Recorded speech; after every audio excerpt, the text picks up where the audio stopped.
We started last week looking at this diagram right here, if I have it right here, with him coming into, on Sunday, Jesus coming from Bethany up through Bethphage where they got the donkey and rode in on Palm Sunday, and the crowds welcomed him. I do want to have us look, just to kind of set the mood, go to Mark chapter 10. And remember, if you remember last week, Mark 10, verse 35, before they got to, he'd gone away, he'd gone across the Jordan over to Perea, and he'd spent several weeks there. He'd come back and healed Lazarus, and then he returned. And then on his way, he passed through Jericho because he's coming here to Bethany for this Passover. Now, Jesus has said several times, the end is near. What's wrong, dear? I was just making sure that... Oh, okay. That he was going to be crucified and he was, going to be killed. And the disciples had no idea of understanding what he was saying, but he knows he's going to his last Passover. He knows he's going to his death. But I want you to notice Mark chapter 10, verse 35, what takes place in Jericho. Now they come into Jericho and he heals a blind man. He meets Zacchaeus. He heals a blind man or a couple of them on the way out of town. But while he's there, look in verse 35. Mark 10, verse 35. Then James and John, the sons of Zebedee, came to him. Teacher, they said, we want you to do for us whatever we ask. What do you want me to do for you? He asked. They replied, now this is what they anticipate that he's going to Jerusalem for. Let one of us sit on your right and the other on your left in your glory. Now, that sounds like, maybe when we talk about the glory, we're talking about some distant future, by and by, we live our lives, we die, and someday we'll be in glory. Jesus is going to Jerusalem for his crucifixion. The disciples think he's going to take the kingdom. And they ask if they can sit on his right and on his left. He says, you don't know what you are asking. Can you drink the cup I drink or be baptized with the baptism I am baptized with? We can, they answered. Jesus said to them, you will drink the cup I drink and be baptized with the baptism I am baptized with, but to sit at my right or my left is not for me to grant. Those places belong to those for whom they have been prepared. When the 10 heard about this, they became indignant with James and John. Jesus called them together and gives them a talk about, you know that those who regard as rulers of the Gentiles lord it over them, and their high officials exercise authority over them. Not so with you. Instead, whoever wants to become great among you must be your servant, and whoever wants to be first must be slave of all. For even the Son of Man did not come to be served, but to serve, and to give his life as a ransom for many. So that kind of sets the stage of, even his disciples are going a completely different direction.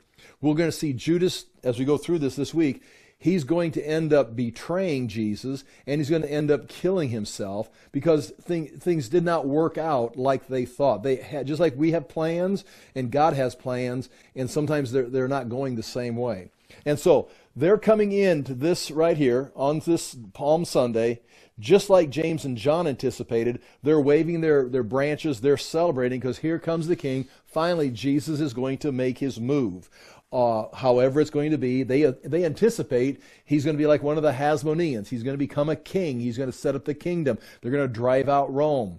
And that's why the Sadducees, the Pharisees, the priests, the scribes are terrified of what Jesus potentially could do because the crowd wants a revolt. They want a revolt. And there are zealots or domestic terrorists running around. Even one of his disciples is a zealot. But now in Mark chapter 11, we read this tonight, verse 1. As they approached Jerusalem, this is Palm Sunday. Now what we're going to go through, I've got maps for you and you've got notes with you right there. We've got Sunday, Monday, Tuesday, okay, I know this is redundant, Wednesday, Thursday, and Friday of this week. The Bible gives us details of all these days. Sometimes it's clear, sometimes some of the Gospels skip some of them, but this is Sunday. This is going to be Palm Sunday. He's going to ride in.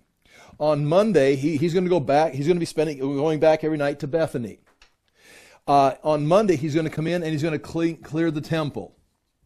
and he's going to make all kinds of commotion. And everybody's going to say, whoa, what's going on? He's going to go back to Bethany. He's going to come in on Tuesday, and he's going to go to the Temple Mount, and everyone, all the authorities are ready for him, and they're going to begin asking him questions. By what authority are you doing these things? And the Sadducees are going to ask him a question. The Pharisees are going to ask him, and this is all recorded on what they're challenging him. What are you doing? And then he tells them, and then he's going to spend some time doing a lot of teaching and explaining there on the Temple Mount on Tuesday. Wednesday, he's going to go to Bethany and stay home. He's staying home because this, I would guess, this is his day, not his Sabbath day of rest, but I think he's probably just taking the day off because he's going to say that Passover is 2 days away. That night, he's going to be at Simon the leper's house, and he's going to be anointed. He was already anointed earlier. Remember when Martha anointed him? Now someone else is going to anoint him. Before, the first time, Judas got mad. This time it says all the disciples got mad because you wasted so much money on this perfume at Simon the leper's house. Then on Thursday, he's going to go into the town, and he tells his disciples to get ready for the feast. And they're going to have the big meal for the celebration meal, but we know it as the Last Supper. He's going to eat there, and they're thinking, boy, tomorrow's showdown. It's going to be the big day, the big feast, and they're getting ready for it. But Jesus washes their feet and tells them several things about, how he's going to be going away, and tries to explain it, and they're not ready. That night they go out, and the disciples leave the Last Supper and think they're going to go and spend the night sleeping on the Mount of Olives so they can come back in because they get done with the meal at midnight. Jesus starts to pray until about 2 o'clock in the morning. We don't have exact times. And at that time, Judas is going to lead a group out, and they're going to arrest Jesus late Thursday night, or actually, it'd probably be early Friday morning. He is arrested. And then on Friday, they're going to take 1 and 2 trials before the sun comes up. The godfather of the priesthood, who's the retired priest, the Romans removed him from being the high priest, Annas, and put his son-in-law Caiaphas in as the high priest. So he's going to meet with Annas. It's going to be who controls, like we think in our government we got certain leaders, but then you always know who's behind who's got the money, they're in the shadows. Someone will make the statement, someone will do the press interview, someone's got the official title, will make the decree, but who's the guy behind the curtain? Who's doing this? Well, Annas is the retired high priest behind the curtain who meets with Jesus. He hands him off to the functioning high priest Caiaphas, trying to find evidence, and then they've got to wait until sun comes up, sunrise, and then they take him to the Temple Mount to meet for the third trial with the Sanhedrin. And the Sanhedrin is the Congress. They're the jury. They're the ones that are going to vote. And they bring him in because these guys have found him guilty, but they can't do anything. They need to have an official vote. And the Sanhedrin, and Jesus is going to say, it's going to take like 4 minutes. Jesus is going to blow the case. What is your defense? Are you the Son of God? And he says, yes, I am. And it's like, well, we don't need to hear anymore. That's all we've seen the Epstein files. And so they go, they're fired up. Okay, we've got all the evidence that we need. We need to kill him. But they're ruled by the Romans. They can't kill anybody. But we've got all the evidence we need. We just got to get the paperwork done and have someone sign the papers. And so they take him to Pilate for the fourth trial. Pilate's going to ask him some questions. And he says, yeah, it's as you say. He says, and someone's going to mention something about Galilee. He says, you come from Galilee? Well, Herod Antipas is in town. Remember the guy that Jesus was trying to stay away from up in Galilee, would go to Decapolis or go up to Tyre, go up, he didn't want to be threatened. Well, he's in town for the festivities. So Pilate says, well, Herod's in town. He's your governor over your area, your proconsul. So he sends him over to where Herod is staying, his hotel. He's actually staying at the Hasmonean, the family palace, the Hasmonean palace. And Herod Antipas talks to him, but Jesus doesn't even talk. He talks to Annas, he talks to Caiaphas, he talks to Pilate, or the Sanhedrin, he talks to Pilate, but when it comes to Herod Antipas, he won't say, he just stands there. And so he then gets frustrated, sends him back to Pilate, who then says, I already declared him innocent. The Romans decide Jesus is innocent. The Pilate just, and he said, ask the crowd, can I punish someone else? He's trying to get out of it. And there's such a mob starts building, and Pilate realizes he's going to lose control of the crowd that he just hands him over. Well, he beats him, saying, there, I've punished him. I've beaten him. Is that good enough? And they go, no, crucify him. So Pilate just gives in, and Jesus goes then to his death and is crucified and is nailed on the cross. Listen, remember, 2 o'clock in the morning he was arrested. He's going to go through all these trials starting while it's still dark. First thing in the morning, sun comes up, Sanhedrin, Pilate, Herod, Pilate, and he's on the cross by 9 o'clock in the morning. He's dead by 3 o'clock, which is a very fast death, quick death to die, just nailed to a board. I mean, he's hanging, but he can still breathe. That's why they come by and they break the legs of the thieves, because then they can't breathe. They suffocate because they can't lift themselves up anymore. So that's, okay, I just covered class tonight. That's where we're heading. Palm Sunday, clears the temple, shows up, is challenged, answers questions, stays home, and is anointed, comes in for the Last Supper, and then is arrested at 2 o'clock and goes through those trials. And that's as far as we're going to get tonight with Jesus being on the cross. My plan was to finish the life of Christ, well, and I am, I guess, with the crucifixion, but then get the resurrection. But we're going to have to take the resurrection and do that next week. So anyway, here's Palm Sunday, chapter on Monday or Sunday, first thing on this map. He comes in, here's the crowd. And again, they've got the same mentality that James and John had. If we go to Matthew and you read that same account of James and John wanting to be on his right and his left, their mother comes and asks Jesus, can my sons? So traveling with the disciples is their mommies. I mean, in this case, sons of Zebedee, their mother is with them. Well, she's there for the Passover. And she asks Jesus, can they sit on their right and left? That's in Matthew. You'd read it in Matthew. Chapter 11, verse 1 of Mark. As they approached Jerusalem and came to Bethphage, right here, at the Mount of Olives, Jesus sent 2 of his disciples, saying to them, go to the village ahead of you. Just as you enter, you will find a colt there and tied there, which no one has ever ridden. Untie it and bring it to here. If anyone asks you, why are you doing this? Tell them the Lord needs it and will send it back shortly. They went and found the colt outside the street, tied it at the doorway. And as they untied it, some people standing there asked, what are you doing? Untying the colt. They answered as Jesus had told them, and the people let them go. When they brought the colt to Jesus and threw their cloaks over it, he sat on it, and many people spread their cloaks on the road, paving the road with their cloaks, while others spread branches so that he's, being honored into the city. So they don't do this for everybody. They think he's coming to be king. They are totally missing all of his teaching. They've totally missed his pronouncement. Those who went ahead and those who followed shouted, Hosanna, which means save us. Blessed is he who comes in the name of the Lord. They're quoting a scripture, but they've misinterpreted. They're misapplying it. Blessed is the coming kingdom of our father David. Now, we all want to go to Jesus and say, Hosanna, save us. And blessed is he who comes in the name of the Lord. You're coming to save us. We're looking for salvation. We're looking for deliverance from, our sin nature, from death. They're looking, save us from being occupied by the Romans. Save us from being oppressed. Blessed is the coming kingdom of our father David. David's kingdom is going to be restored. We're going to have someone like Solomon on the throne again. This is going to be great. We're going to make Israel great again.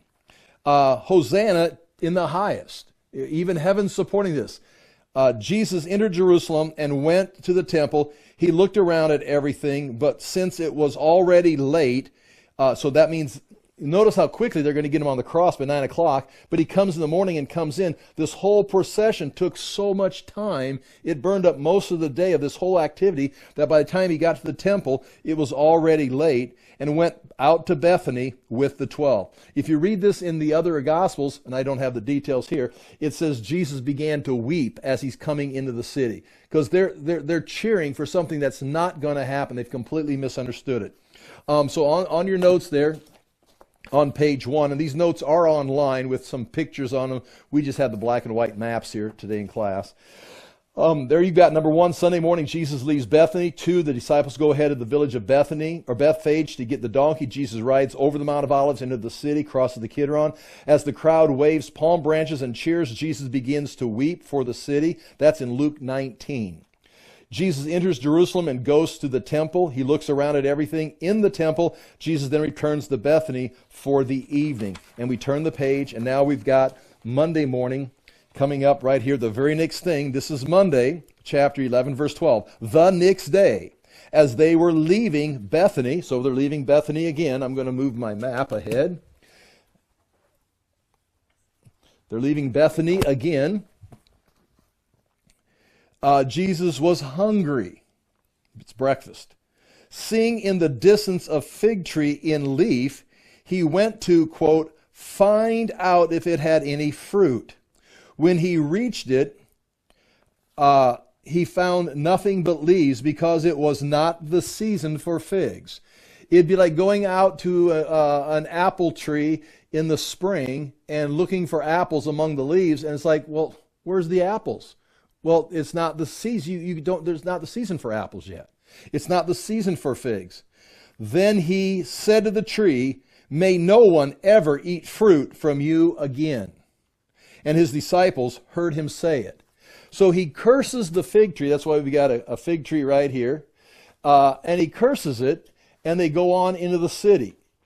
Now, it's very interesting because normally it's not the season. No one is expecting figs there except Jesus. And when it doesn't have, if they're not there, he curses, you'll never produce anything again. I wanted figs today. And it would seem like this is a representation. The fig tree represents Israel. It would appear, because here's what happens. I mean, of course, he didn't have breakfast, so he's going to be grumpy. On reaching Jerusalem, Jesus entered the temple area and began driving out those who were buying and selling there. Now, this has happened at the beginning, at his very first Passover. 3 years ago, he did this same thing. Now he's doing it a second time. Driving out those who were buying and selling there. He overturned the tables of the money changers and the benches of those selling doves, and would not allow anyone to carry merchandise through the temple courts. And as he taught them, he said, because he uses that as an object lesson, is it not written, my house will be called a house of prayer for all nations? See, all nations are to be here, and it's a house of prayer. It's a place of communion with God, not you making money off the Gentiles. But you have made it a den of robbers. The chief priests and the teachers of the law heard this and began looking for a way to kill him. Now, they've already been doing it, but Jesus keeps pushing it. For they feared him. See, for they feared him, not so much that he's going to take their place or he's going to beat them up, but if the people follow him and his potential, it could be disastrous for them. And so they're going to kill Jesus to avoid the destruction of the temple in Jerusalem, but by killing him, they bring about. So no one understands what's taking place. They think if we can get rid of him, we can then save our nation, save our temple, save our city. But by killing him, they actually unleash the judgment of God, and that's coming up here in these other verses. The chief priests and teachers of the law heard and began looking for a way to kill him, and they feared him because the whole crowd was amazed at his teaching. When evening came, they went out of the city. And where did they go? They're going to go now back to Bethany. And now there's the temple courts. We talk about this. There's the temple. There's the altar of burnt offering on the outside. This is the court for the priest, this area. So the high priest could go in here. The priest could function here. The high priest go back here once a year. The priest could function in here. This would be the court for men here. This is the court for the Gentiles out here. Gentiles could come here and here. And this is probably where Jesus was turning the tables over. He wasn't up in here kicking over the altar and turning over all the incense burners and things. He was out here in the courts where they turned the courts of the Gentiles into business opportunities. The women court was here. This is Israel men, the women here. Anyway, there you can see Solomon's porch. We'll see a picture of that again later here. That's a colonnaded street going all the way around.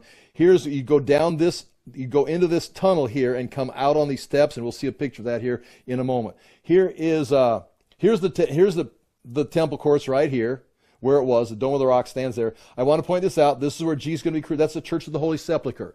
Jesus will be crucified under this. Now again, this was all bare. Obviously, the city wasn't there, but this was outside the city walls at that time. You can see right here on your maps where the cross is at up there, right on that top corner, right up here where the cross is. That is outside, right there. That's where that building's at. That's the two domes. There's the Garden of the Rock of Calvary where the crosses were, and then there's a garden here with whom they've just done some new excavation here again, and they found that this was a garden. It had been an abandoned quarry. They just recently re-excavated these things and found it to be the case.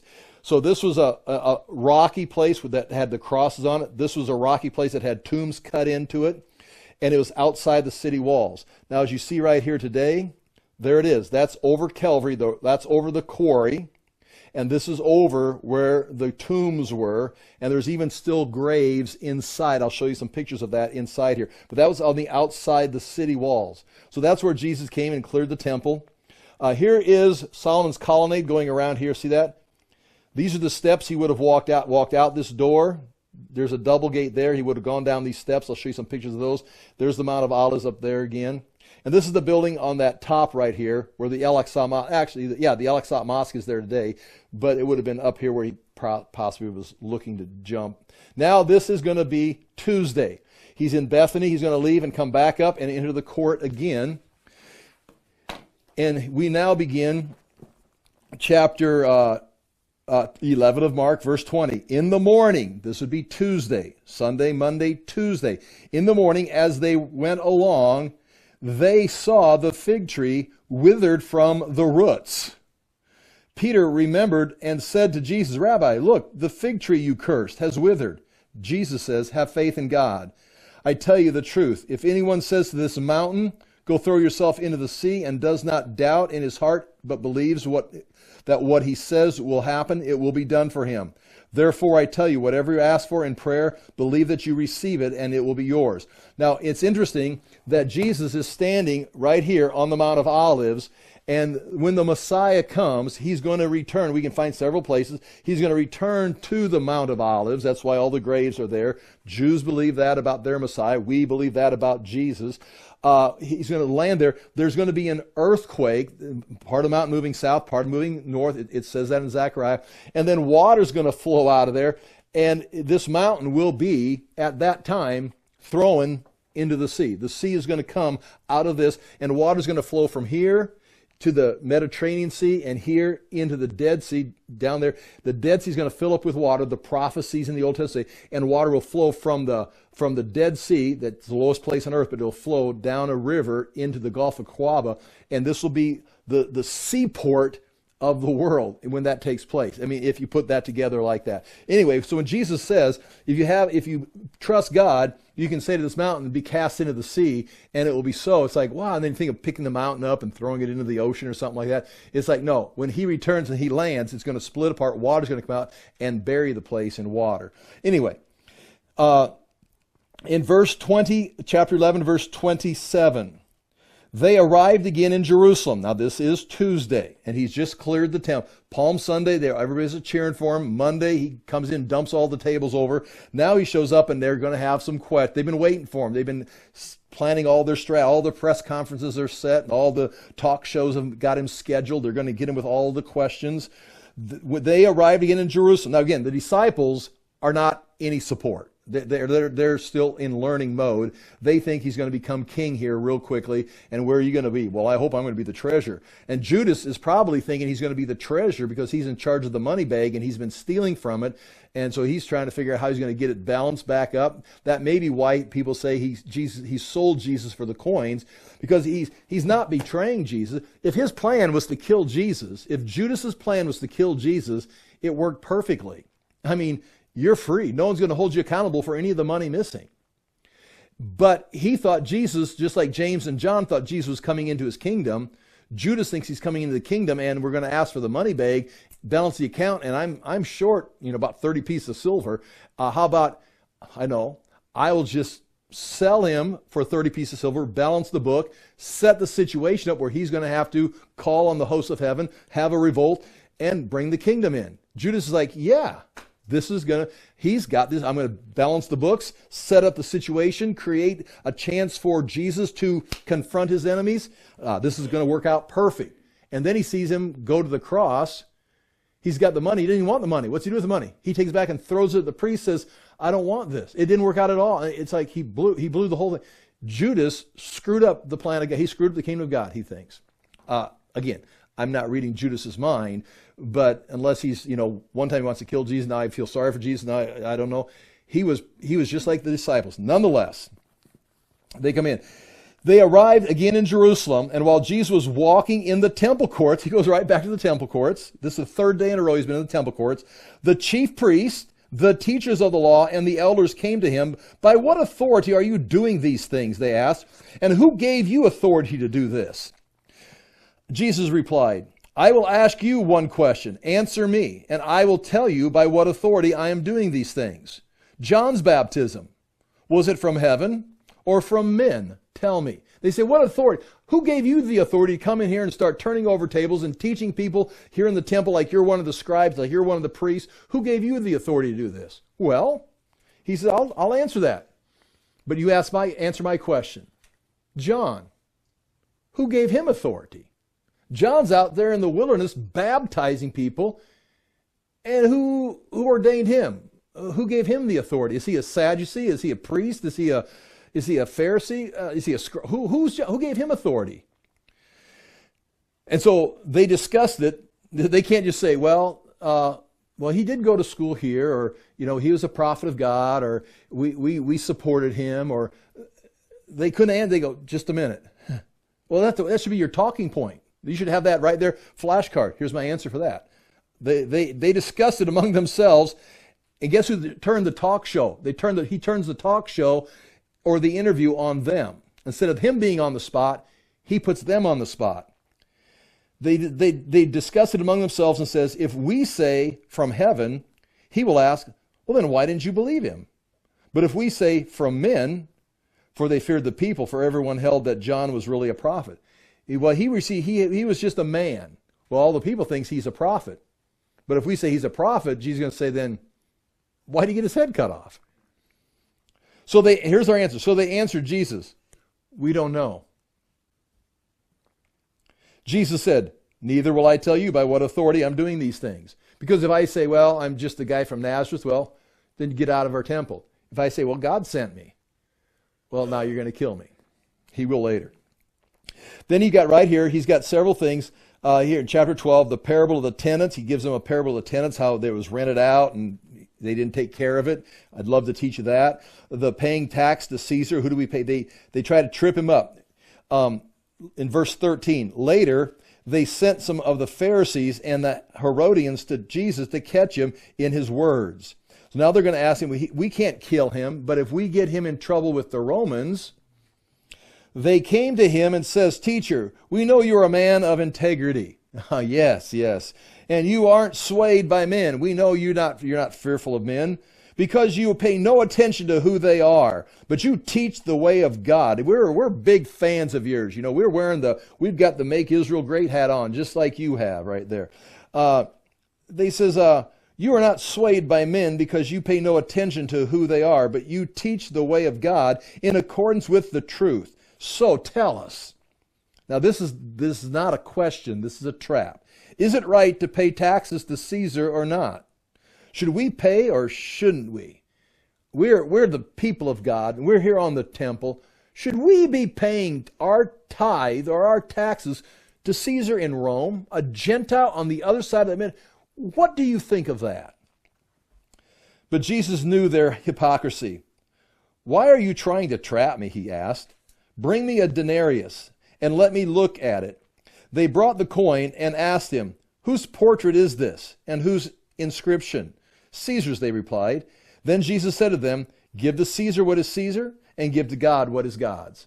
Meaning, you're under occupation by Rome. Then the Sadducees, verse 18. The Sadducees, who say there is no resurrection. Now, see, these were Jews. The Sadducees were from the priests that are in the temple. And the Sadducees, in their Old Testament doctrine, in their Jewish thinking, the Sadducees, who say there is no resurrection, came to him with a question. That's how far the Sadducees had drifted off. They'd become so secularized that there was no resurrection. It was the kingdom now or never. And when you die, you're dead. There's no afterlife in the Sadducees' thinking. Now, the Pharisees, they believed in life after death. So, did the Jews of this time believe in life after death? The Sadducees, no, they did not. So, they're going to come to Jesus, and it's like a Muslim asking a Christian a trick question, or a Christian asking a Muslim a trick question. Ha, I got you on that one. So here comes the Sadducees. They don't believe in the resurrection. Teacher, they said, Moses wrote for us that if a man's brother dies and leaves a wife but no children. Now really, this sounds like a Muslim asking me a question. I mean, this is the level of an Islamist trying to prove Christianity is stupid. This is the Sadducees proving that belief in the resurrection is really, really crazy. Moses wrote for us that if a man's brother dies and leaves a wife but no children, the man must marry the widow and have children for his brother. And that was the way they ran their country, so the lineage could keep going. Now, there were 7 brothers. The first one married and died without leaving children, and the second one married the widow, but also died not having children. It was the same with the third. Their third husband, no children. The wife's broken or something. In fact, none of the 7 left any children. Last of all, the woman died too. All right, what's your question? Well, we all believe in the resurrection, right? Yeah, we all believe in the resurrection, which they don't. So at the resurrection, whose wife is she going to be? She finally dies, and 3 guys show up at the pearly gates. Honey, you're home. Honey, you're home. Honey, who are these guys? At the resurrection, whose wife will she be? Since she was married, 3 of them were married. Oh, since the 7 were married to her. Okay, they went through 7 brothers. Jesus replied, are you not in error because you do not know the Scriptures or the power of God? You need to know the Scriptures, and you need to know the power of God before you start answering Bible questions. When the dead rise, they will neither marry nor be given in marriage. They'll be like the angels in heaven. It does not say they will be angels. They are not part of the temporal world any longer. They're no longer in time. They're no longer, in a sense, gendered, in the sense that they're going to be producing. Now, about the dead rising. Now, he said, now about the dead rising. He said, now he's going to ask them a question. Since you don't believe in the resurrection, have you not read in the book of Moses, in the account of the bush, what God said to them, or said to Moses? What did God say to Moses in the burning bush? Well, he says, I am the God of Abraham, Isaac, and Jacob. And Jesus is going to say, right. And he was speaking in the present tense. He doesn't say, I was the God of Abraham and Isaac and Jacob, and now I'm your God. Now about the dead, have you not read in the book of Moses, in the account of the bush, how God said to him, I am the God of Abraham, the God of Isaac, and the God of Jacob. He is not the God of the dead, but of the living. You are badly mistaken. So that was the Sadducees' attempt. Now, verse 29, one of the teachers of the law came and heard them debating. Noticing that Jesus had given them a good answer, he asked them on what commandment, which is the most important. The most important one, answered Jesus, is, Hear, O Israel, the Lord our God, the Lord is one. Love the Lord your God with all your heart and with all your soul and with all your mind and with all your strength. And the second is like this, love your neighbor as yourself. There is no commandment greater than these. And that sums it up. Well said, the teacher, said the man. You are right in saying that God is one and that there is no one of him other to love him. then Jesus in verse 35, now Jesus is going to ask them a question. Now he's setting the trap right here. This is what's happening right in front of their face. While Jesus, I'm in verse 35, while Jesus was teaching in the temple courts, he asked, how is it that the teachers of the law say that Christ is the son of David? David himself, speaking by the Holy Spirit, declared, the Lord said to my Lord, sit at my right hand until I put your enemies under your feet. David himself calls his son Lord. How then can he be his son? David himself calls him Lord or God. How can it be David's son?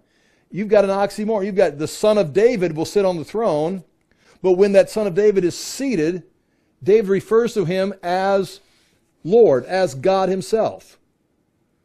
So what is it? Is it God on the throne, or is it a son of David? And they're like, now there's an answer.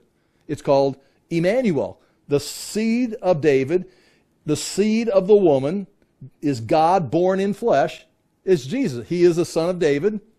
He is God himself. It's not that hard. I'm him. I'm the answer to your question. But of course, the large crowd listened to him with delight as he taught. Jesus said, watch out for the bad teachers in all this. And in verse 41, Jesus sat down. Now, these are the questioning.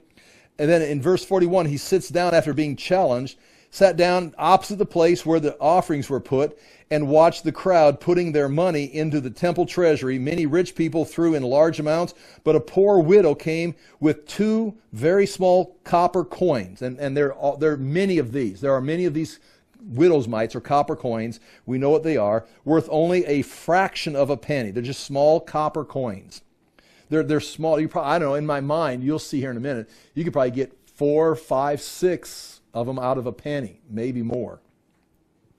Calling his disciples to him, Jesus says, I tell you the truth. This poor widow has put more into the treasury than all the others. They gave out of their wealth, but she, out of her poverty, put in everything, all that she had to live on. And here, I'm going to pass them around. Here's 3 widow's mites. These are the coins right there. You can see they've got a star on one side and an anchor on another.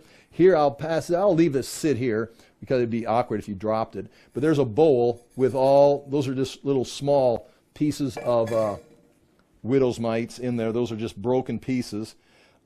Here's the Temple Mount. Jesus would have walked out this door right here and down these steps as you go back to this right here as he left the temple. Would have came out, went into this underground tunnel, came out on these steps, double gate, down the steps, and went back. And this is that right here. The Crusaders built a wall up against the double gate, and that was blocked shut for protection. But these are the remains of the steps right there that he would have walked down when he left the temple. There you can see the steps right here. They're still carved there.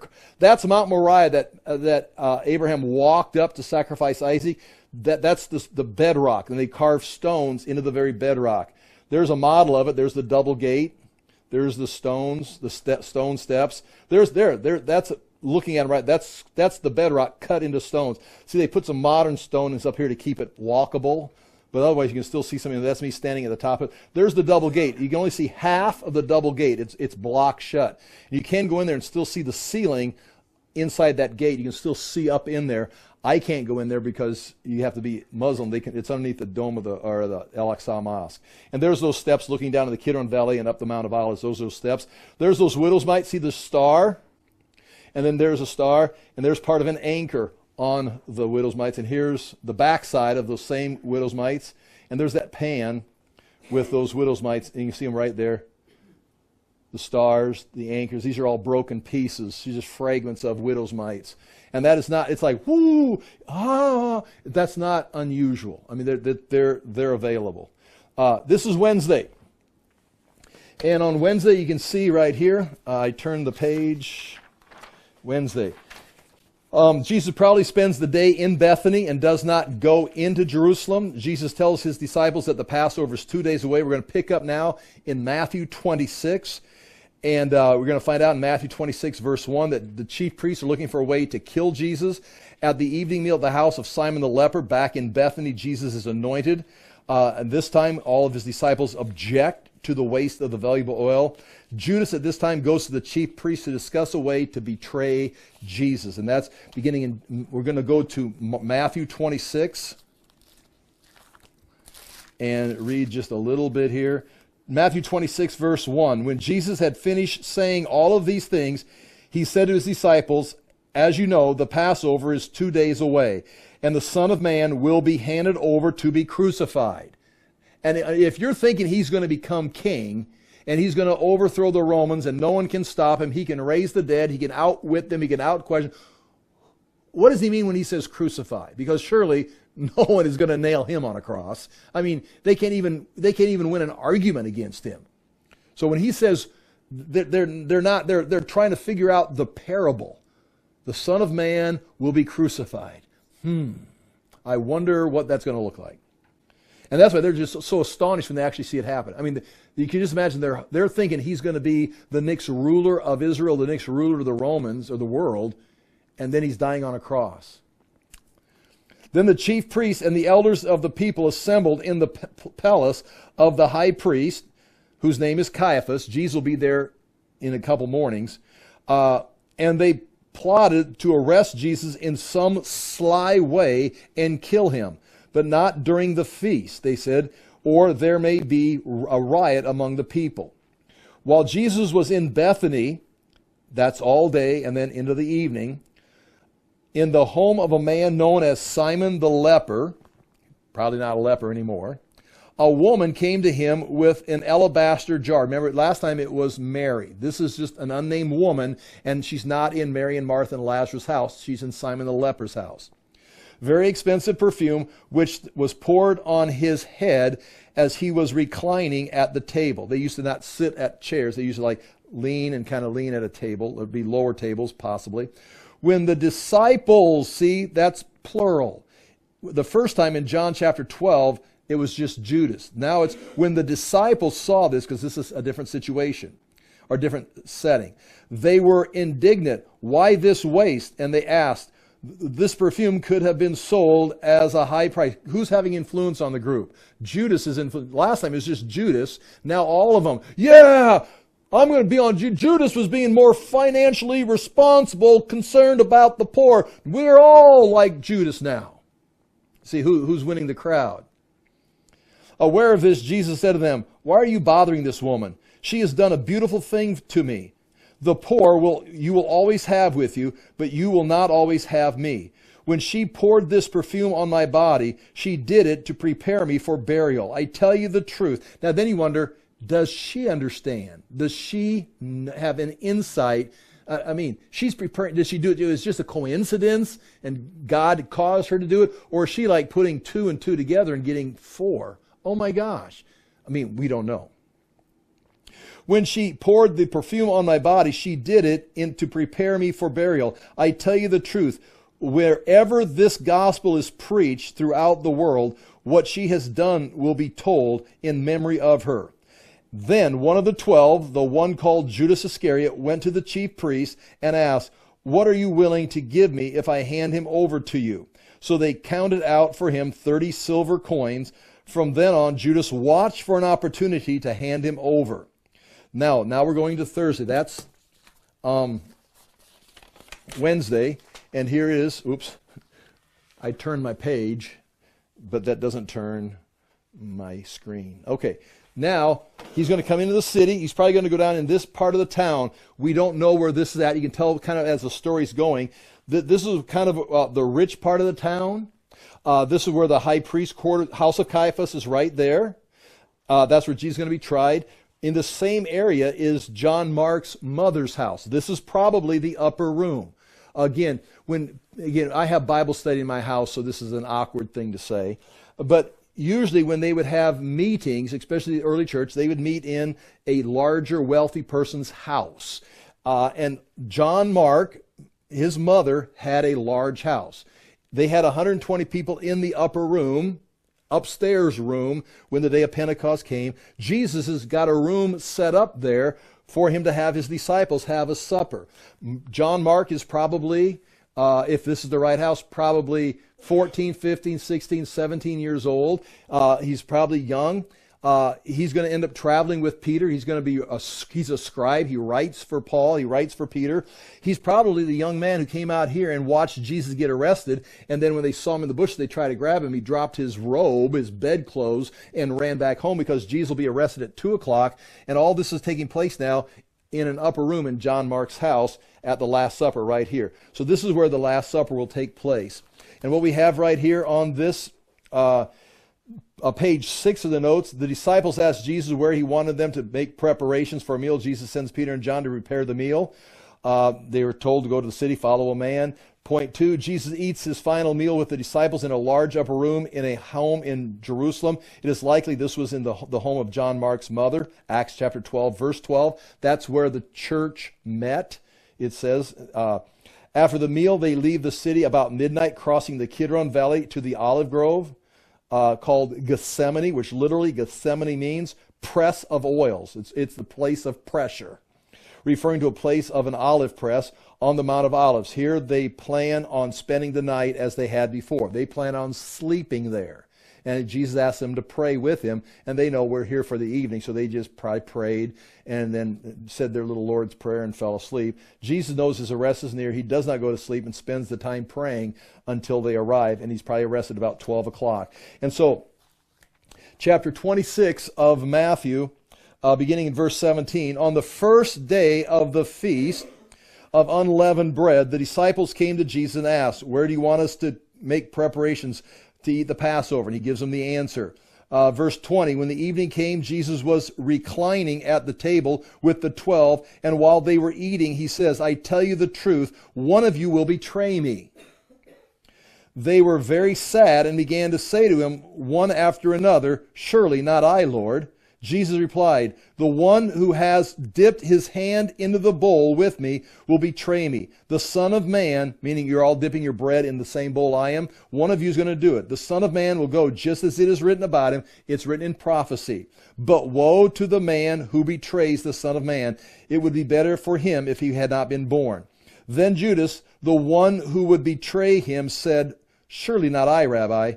Jesus answered, yes, it is you. While they were eating, Jesus took bread, gave thanks and broke it, and gave it to his disciples, saying, take and eat. This is my body.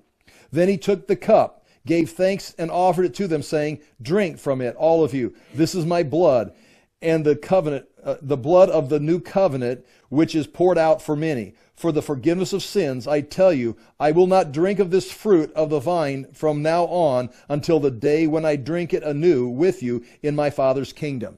In other words, where I'm going to go to the cross, I'm going to die, I'm going to be resurrected, and I will not be drinking wine again until I return, meaning there's not wine in heaven. I mean, that's not a statement on morals or anything. It's a physical thing. I will not drink this again until I return and set up the kingdom. When they had sung a hymn, they went out to the Mount of Olives. Now, if we go to this next page, I believe in your notes, you can just read it in your notes. We don't have to turn there. If we're doing the life of Christ and we're just flying through it, there's no time for this kind of research, but here it is. This is a table, and there's bread and there's cups of wine, whatever, and there's disciples sitting around there. Jesus is sitting somewhere. Because everyone's saying, is it I, is it I? It is assumed. This is all based on speculation. Judas is sitting in the honored place next to the host. John is sitting, of course, possibly at his right, because John says, I was the one leaning against Jesus. They're all reclining, and John is the one reclining next to Jesus. Judas asked Jesus, is it I? And Jesus says, it is.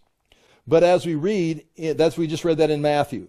Woe to him who betrays me. You have said so. Is it I, Rabbi? He said to him, you have said so. So Jesus is close enough to Judas to say, yeah, it's you. But if you read in John 13:23 through 30, John, who's sitting right here, tells you the same story. One of the disciples whom Jesus loved was reclining at the table at Jesus' side. So where's John sitting? Right here. Now it could be he's sitting on the left and Judas is on the right. That could be. So Simon Peter motioned to him to ask Jesus of whom he was speaking.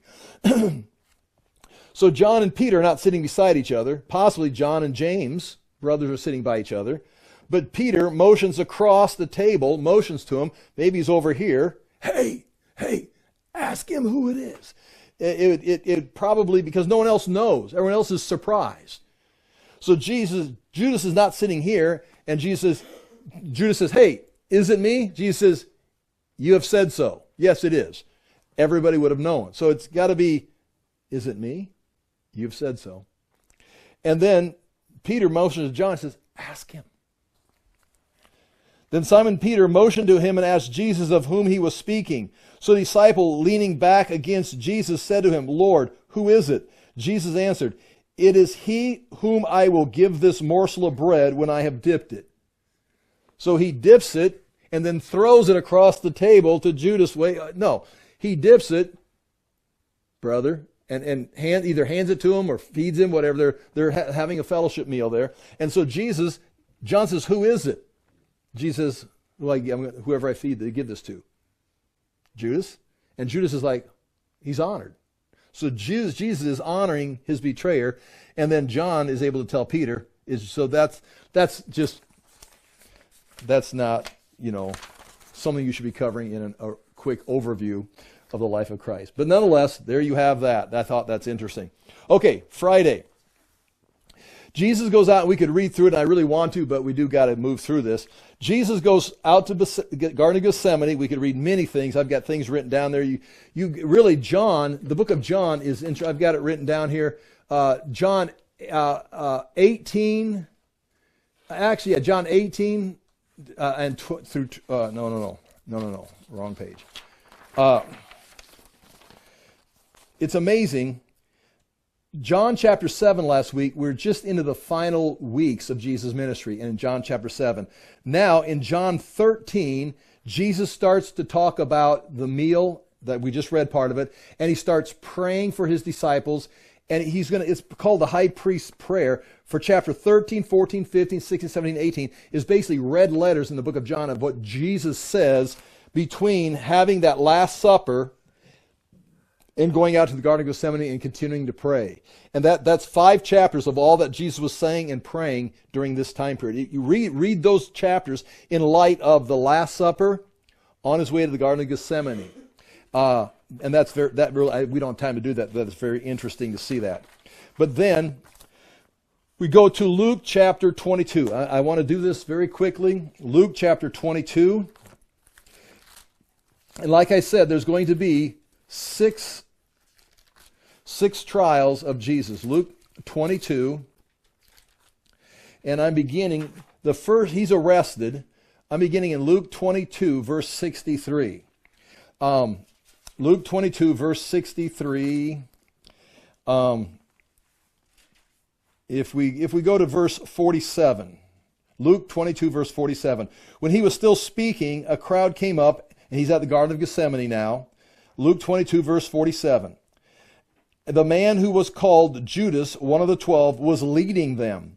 He approached Jesus to kiss him, but Jesus asked him, Judas, are you betraying the Son of Man with a kiss? When Jesus' followers saw, meaning that would be a normal greeting, a kiss. Just like it would be normal for Jesus to hand someone a piece of bread after dipping it. That was like, whoa, why is Jesus giving him a piece of bread? Hey, you want one? And he gave it to him.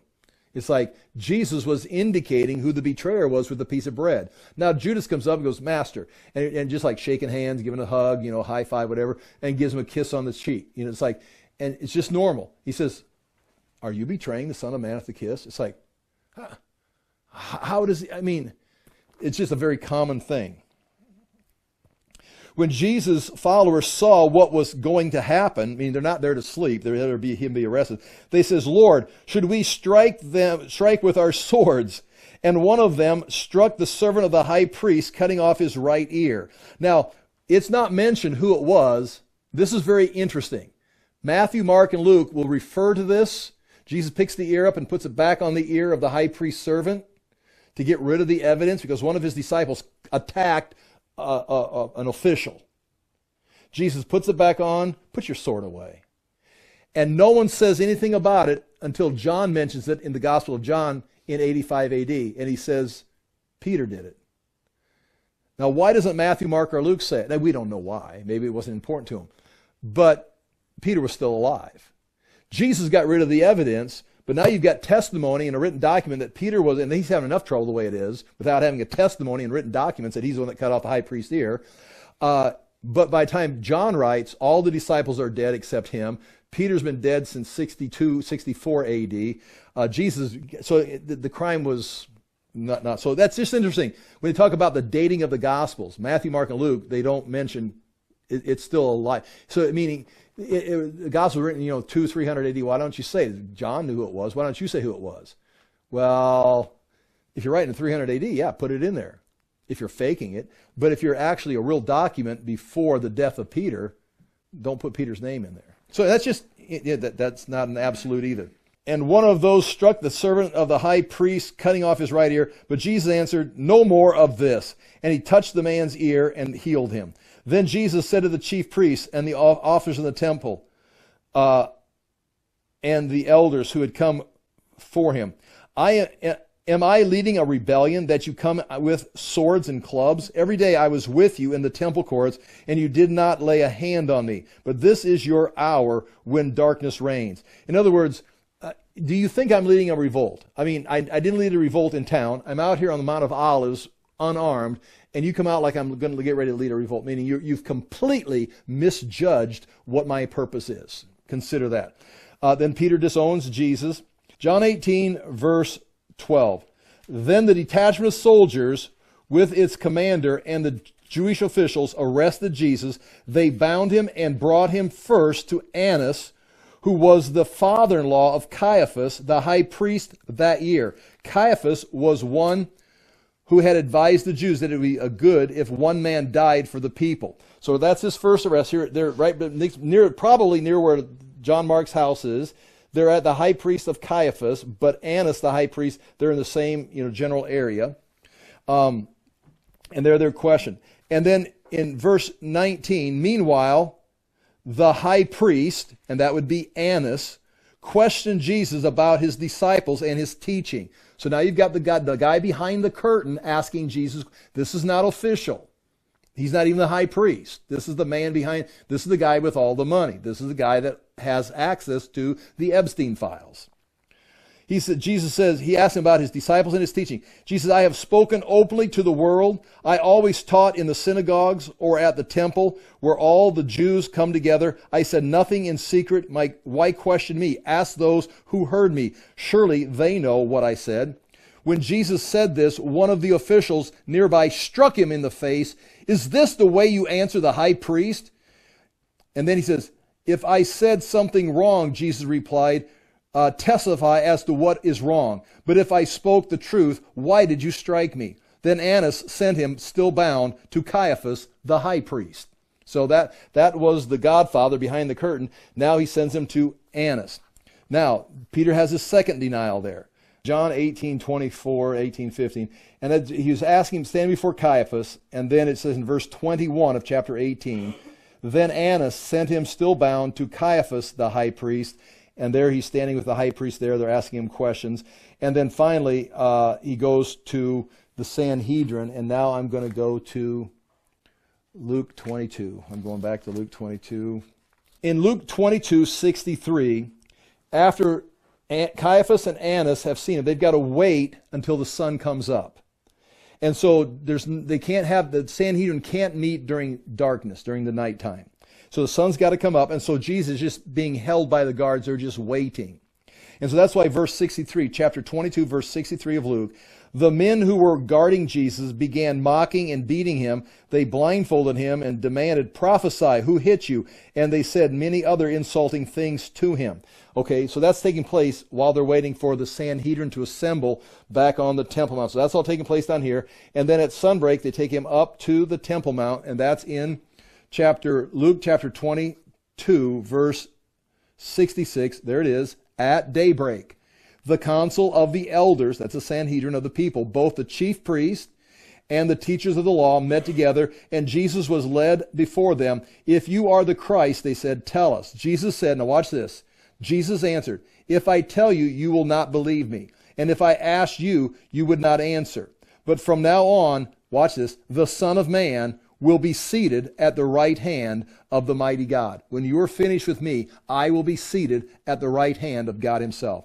They all asked, are you the Son of God? He replied, you are right in saying I am. Now he gives them credit. He says, you are right in saying I am. Now that we didn't say that, we asked you if you thought you were. You're right in saying that I am. Then they said, why do we need any more testimony? We have heard it from his own lips. Case closed. He's guilty. We need to take him, have him executed. Then the whole assembly rose and led him off to Pilate, and they began to accuse him, saying, we have found this man subverting our nation. He opposes payment to taxes to Caesar. He opposes payment of taxes to Caesar. Remember when Jesus answered that question? Give to Caesar what is Caesar, give to God's what is God's. How are you going to twist that into him saying, we can't give Caesar money? And he claims to be Christ a king. Pilate, he claims to be Christ, which you may not understand, but he thinks he's the king. So Pilate asked Jesus, are you the king of the Jews? Yes, it is as you say. Once again, yes, you've said it yourself. Then Pilate announced to the chief priests and the crowd, I find no bias for the charge against this man. He's innocent. Now the crowd hollers, but they insisted. He stirs up the people all over Judea by his teaching. He started in Galilee, and there's the way out, and has come all the way here. It started up in Herod Antipas' territory, and it's all the way down here. Herod Antipas, his territory. On hearing this, verse 6, Pilate asked if the man was a Galilean. When he learned that Jesus was under Herod's jurisdiction, he sent him to Herod, who was also in Jerusalem at that time. When Herod saw Jesus, he was greatly pleased because of the long time he had been wanting to see him. Jesus had been avoiding Herod Antipas. From what he had heard about him, he hoped to see him perform some miracle. He plied him with many questions, meaning Herod's talking to Jesus. But Jesus gave him no answer. The chief priests and the teachers of the law were standing there vehemently accusing him. Then Herod and his soldiers ridiculed and mocked him. Dressing him in an elegant robe, they sent him back to Pilate. That day Herod and Pilate became friends. Before that, they had been enemies. Pilate now gets him back. So that would be, he's gone Annas, Caiaphas, before the sun came up to the Sanhedrin for a council meeting, then sent out here, down outside the city to a gate, because it's a holy day, they can't go into Gentile territory. Pilate comes to the gate, meets him, finds out he's from Galilee, sends him back up to the Hasmonean palace where Herod's staying. That's a family palace. Herod sends him back with a robe on, back to Pilate at this gate right here. Pilate called together the chief priests and the rulers and the people and said to them, you brought me this man as one who was inciting the people to rebellion. I have examined him in your presence and have found no bias for your charges against him. I've examined him while you watched. He is innocent. Neither has Herod, for he sent him back to us. Otherwise he would have sent him back. As you can see, he has done nothing to deserve death. Therefore I will punish him and then release him. With one voice they cried, away with him, release for us Barabbas. And it ends up he goes to his crucifixion. Now what I'm going to end up doing, because we're out of time here, is I want to show you this a little bit in detail. Right here, this is Herod Antipas's, this is Pilate's residence right here. It's Herod's palace. Herod the Great built a palace. He has 3 towers right here. There's a gate right here, right by these towers today, called the Joppa Gate, goes right in here. Today, the wall goes all the way up this way. This is where Jesus is going to be crucified. Pilate sends him in, or he receives him from the Sanhedrin. This, after he tries him the first time, sends him back in the city to the Hasmonean palace. He's sent back to the Praetorium, which is this area right here, the palace, Herod's palace where Pilate is staying. He's the governor. And that's where he's then going to condemn him to death and is going to send him to his death, to the crucifixion. And this is an abandoned quarry, and it's been turned into a garden, and there's tombs there. And that's where he's going to be crucified. This is that wall. This is the new wall. The gate would be right up here. This is where the gate where Pilate's have been coming out and sitting right here. It's on the west side of the city today. I'm looking down the wall, looking south. This would be Herod's palace right on this side of the wall. It's still there today. You can take a tour of it. This is where he would have come out. There's a gate right down here, and I'll show it to you. And he would come out here and sit, and the crowd is bringing Jesus down and away right here. This is where it's at. Right there is, again, the area where the gate. This is the city gate, the remains of the city gate. This is part of where Herod or Pilate would have come out and sat on his bema seat. That's looking back. If you're standing in front of that wall, if you want to know where this is at, it's this right here, just on the other side. It's over here on this side of the city. And this is looking back at Herod's palace and at one of the towers. This is the verse in John. It says, therefore Pilate, having heard the words of these, brought out Jesus and sat down upon Bematos, the judgment seat. That's right there. At the place called the stone pavement. There's the word for stone pavement. That's the stone pavement where Jesus would have been standing. In Hebrew now, it's called Gabbatha. And those are all words referring to this place right here. This is the city gate. Remains. Those are steps coming up into the city. They would have gone in there. On this side is the Gentile palace. Pilate would have come out and sat down on his bema seat. That's where the king was sat to judge in his place. Jesus would have been brought up here on this stone pavement right here to stand in front of the bema seat. There's Tony standing in front of those steps. There's the side of one gate. There's the judgment seat where he would have the bema seat right there. That's the rebuilt western wall. Now, west wall of the city, not the western wall of the Temple Mount. There's the steps of the gates. There's the diagram. There's the steps. There's the bema seat. There's where Jesus would have stood. Then they would have gone into the city. Over here is Herod's palace. Remains of a Herodian tower there. There it is. There's a good picture of it right there. Jesus stands right here. The gate would have gone in. See, this is all rebuilt. So this is all built up. This was a road right here. The bema seat, the gates, the steps. There it is again. That's where Jesus would have stood. That's me looking around, trying to figure it out. All right. That is Herod's palace. What I'm looking at is right down here. There's 3 towers for Herod's palace, and there's the gate that Jesus would have walked in right here. There's a gate there too today called the Joppa Gate. It's still got a gate. That is the base of one of those towers. That's a Phaziel tower right here. That's the base of that tower. That is that tower right now. Again, it was knocked over by the Romans and then rebuilt. See, they didn't knock this part down. It was already down. Then it's been rebuilt. This is where this road goes into the Joppa Gate. Jesus would have walked in there. So from here, those towers are right here. Jesus would have gone up here and then gone to his crucifixion. Now this is that place of crucifixion. Right here where these tombs are, right here. Seriously. These are some of those tombs. Those are places where they'd set a body in, and after a year they'd bring it out, collect the bones, and put it in an ossuary. They'd wrap it in spices and set there, put a stone in front of it. Those are tombs in the back of the Church of the Holy Sepulchre. You can see it. These pictures I took right there. Those are tombs. Those are the ossuary boxes that they put the bones in, then put them up on a shelf. There are some more tombs. See how they're cut in there. That's cut right behind where Jesus' tomb was. That's a rolling stone tomb. That's what it looks like. That's in Galilee somewhere. But when you go in here and look, that's what you see. See those little notches in there? That's where you put the body. So he used Joseph's tomb, but you see there's a tomb. You can roll it open, but there's several places in there. And then once you take the body is decayed, you take it and put it in a box. Now you can have someone else lay on that platform. That's inside that rolling stone tomb. There's some more ossuary boxes. There's that tomb. There's that tomb again. This is me. Now, this is me. I've gone up some stairs, and I'm reaching in and touching. This is Calvary. Remember I told you where Calvary was? Like there's 2 gray domes right here. Right there. The small gray dome is covering this. And, of course, 2,000 years of church history. They've got all kinds of gaudy stuff covering it up. Think mega church, but put it more like 300, 400 A.D. And then have the Crusaders come in 1000 A.D. with their mega churches. And then if there's anything left there, we'd have, Joel Osteen would have some kind of a monument there, but you can't get in. It's all 2,000 years is already full. But I can touch it. There's a hole right there. You can reach out and touch Calvary. That's what I'm doing right there. This is the remains of Calvary. See, it's an abandoned quarry. The stone's no good.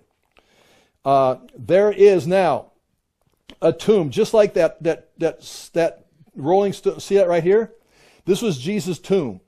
Constantine is going to come by and is going to cut off all this stone all the way around. So the only thing that's left is this stone, this where Jesus was buried. The Muslims are going to come by around 1000 and crush it. Constantine's going to cut all this away. You say, well, it doesn't look like that today. No, it doesn't.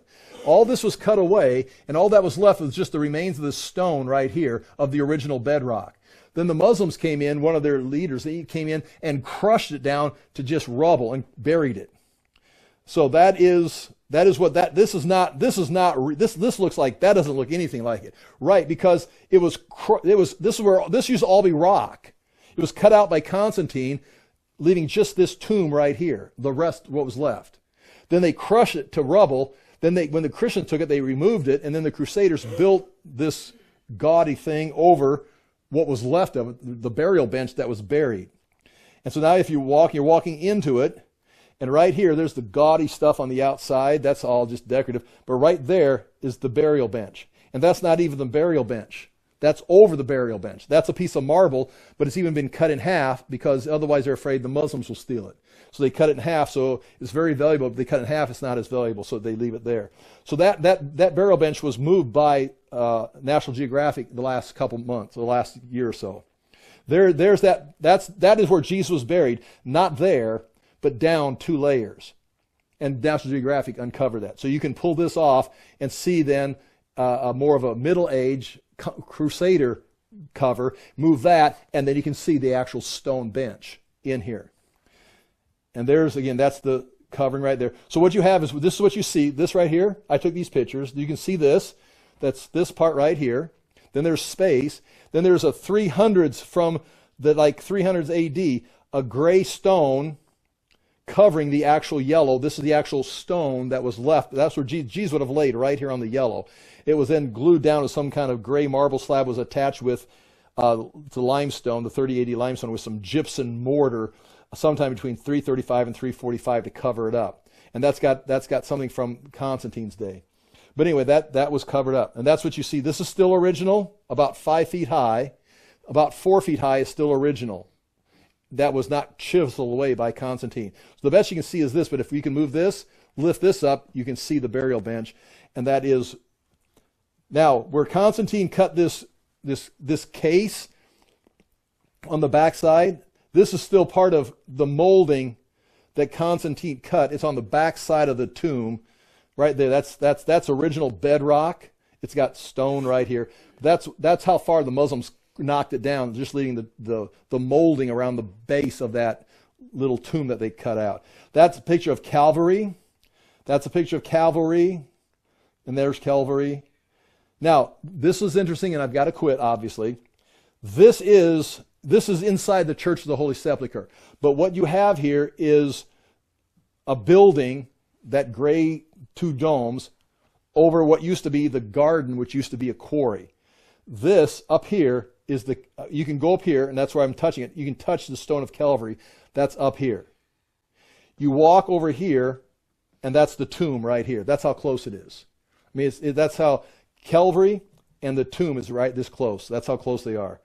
There's the outside of that church. There's some more tombs in the back. That's Tony taken there. That's over Calvary, and this is over the burial site of Christ. All right, there it is again. And, oh boy, there's Pilate's coin. There's Pilate coin. There's some Roman nails right here from that time period. In 135 AD, you say, how do we know that's the place? In 135 AD, Hadrian came in after the Bar Kokhba revolt and built over the top of what was left of that Calvary and the burial place. He built a temple to Venus, built a big platform around it, like a retaining wall, like the Temple Mound's got, and made a platform on it and put 2 temples on top of the burial site of Jesus in 135 AD. When Constantine becomes emperor, he comes into Jerusalem and says, okay, I'm a Christian, the whole empire is true. Where was Christ crucified? And they said, under there. So Constantine bulldozed it, took it all down, took it down to the ground, found Calvary, the stone, where the abandoned quarry, built a basileia, a big church right here. With you look out the window, you can see Calvary. And then there's a big courtyard here. And right here, he chiseled away all the stone except a little stone around where Jesus was and built a big rotunda over the top of it. And then they had church right here in Jerusalem. So in 325 up until the Muslims came, you could have church in a basilica looking over the Calvary with the tomb of Christ back here. Then the Muslims came in, tore it all down, crushed that whole thing, because Constantine chiseled away all the stone and just left the tomb. And this is what you've got left today now. You've got Calvary right here, and then you've got the rotunda built over what was crushed by the Muslims. And then these are those tombs I was showing you. They're back here. And you can walk in through here, all this today, go through all those places there. And there is today's Church of the Holy Sepulchre today. This is the gray dome. There's Calvary. This is the big dome. That's over where Constantine's tomb was, and now that ugly thing there that's covering it up right there. And then those tombs are, you can go back here, crawl through some place and get in the back here where they didn't chisel away. You can still see places where people's bodies were placed. And there is Constantine's Rotunda. And there is Calvary. And there is, that's how close they are when I show you that picture. And that's today's floor model. All right. Father, we thank you for the chance to look into these things. We thank you for Jesus Christ. We thank you for the freedom we have in this country to study and know these things. I ask that we would understand them, that we'd apply them to our hearts, and we'd find ourselves encouraged by the truth, the life, and the refreshing that comes from your word. And ask that we may ourselves be sanctified and become Christ-like in our own lives. In Jesus' name we pray. Amen. Thank you for your time.